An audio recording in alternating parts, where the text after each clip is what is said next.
रूसी तेल को लेकर भारत के पीछे पड़े अमेरिका और पश्चिमी देश, तो भारत ने किया ऐसा खेल, हैरान रह जाएंगे आप। भारत अब रूस से ले रहा वो माल जिस पर नहीं होता सैंक्शंस का कोई असर, ट्रंप भी जानकर पीट लेंगे अपना माथा। अमेरिकी डॉलर की कब्र खोदने के लिए भारत का नया प्लान, टेंशन में दुश्मन देश, पूरी दुनिया जानकर रह गई हैरान। ट्रंप ने कुर्सी संभालते ही यूक्रेन युद्ध को रोकने के लिए रूस के तेल को निशाना बनाया। रूस पर प्रतिबंध लगाए गए और भारत पर टैरिफ, एक्स्ट्रा टैरिफ। सिर्फ रूस के तेल की वजह से ही ये सब लगता चला गया। ट्रंप ने दिमाग तो बहुत लगाया, लेकिन न ही रूस का कुछ बिगाड़ पाए और न ही भारत का कुछ उखाड़ पाए। ट्रंप की सोच जहां खत्म हो गई, मोदी और पुतिन की जोड़ी ने वहीं से सोचना शुरू किया। ऐसा तरीका निकाला जिससे डॉलर को गड्ढे में दफन किया जा सके। रूसी तेल को लेकर भारत के पीछे पड़े अमेरिका और पश्चिमी देशों में बवाल मच गया है। एक खुलासे ने सबको बौखला दिया है, जबकि भारत और रूस अब मजे लेकर तमाशा देख रहे हैं। भारत अब रूस से ऐसी चीज खरीद रहा है जिस पर सैंक्शंस का कोई असर नहीं होता, ऐसी चीज जिसने अमेरिकी डॉलर की कब्र खोदनी शुरू कर दी है। दरअसल रूस की एक न्यूज एजेंसी ने बताया कि भारत ने पिछले साल के पहले 10 महीनों में रूस से 5 करोड़ डॉलर यानी करीब 458 अरब रुपए से ज्यादा का सोना खरीद लिया है। भारत ने विदेशों में जमा अपना सोना देश वापस लाना शुरू कर दिया है। भारत ने दुनिया की सबसे सेफ इन्वेस्टमेंट माने जाने वाले यूएस ट्रेजरी बॉन्ड्स को बेचना शुरू कर दिया। उसकी जगह भारत ने रिकॉर्ड तोड़ सोना खरीदना शुरू कर दिया है। भारत और रूस की कूटनीति पूरी दुनिया के होश उड़ा रही है और ट्रंप अपना माथा पीटने के अलावा कुछ नहीं कर पा रहे।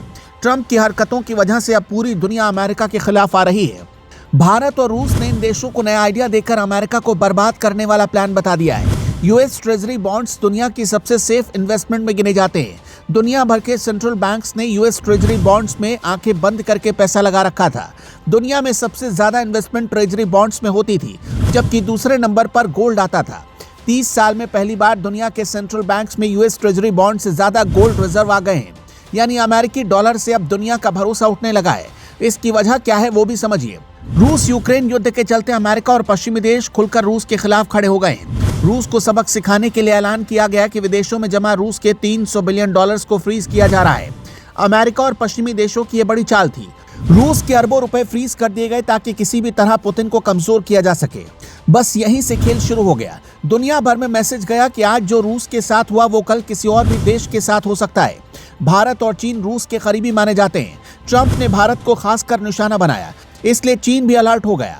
दुनिया डॉलर पर निर्भर थी, इसलिए अमेरिका ने डॉलर को ही अपना हथियार बना लिया। लेकिन अमेरिका भूल गया था कि वो चाणक्य वाले देश भारत से पंगा ले रहा है। भारत ने अमेरिका को धोबी पछाड़ देकर सारी दादागिरी निकाल कर रख दी। पिछले कुछ समय में रूस ने अपने गोल्ड रिजर्व्स को डबल कर लिया है। भारत भी विदेशी बैंकों में जमा अपना सोना वापस देश ला रहा है। सैकड़ों टन नया सोना खरीदा जा रहा है। यूएस ट्रेजरी बॉन्ड्स को बेचा जा रहा है। भारत और रूस ये समझ चुके हैं कि जंग का असर डॉलर पर तो पड़ सकता है, लेकिन सोने पर इसका कोई असर नहीं पड़ने वाला। कोई भी ताकत सोने को ना तो फ्रीज कर सकती है और ना ही ब्लॉक कर सकती है। ऐसे में सोना दुनिया की पहली पसंद बनता जा रहा है। ब्रिक्स देश तो अब डॉलर पर अपनी निर्भरता को कम करने के लिए सोने से जुड़ी एक सेटलमेंट प्रणाली को तलाश रहे हैं और इसी पर रूस और भारत ने काम भी शुरू कर दिया है।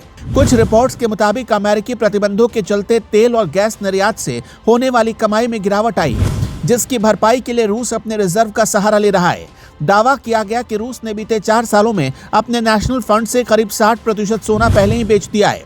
बताया जा रहा है कि अब तेल के बजाय सोने के जरिए रूस भारत के साथ अपना व्यापार बढ़ा रहा है और रिकॉर्ड स्तर पर गोल्ड एक्सपोर्ट कर रहा है।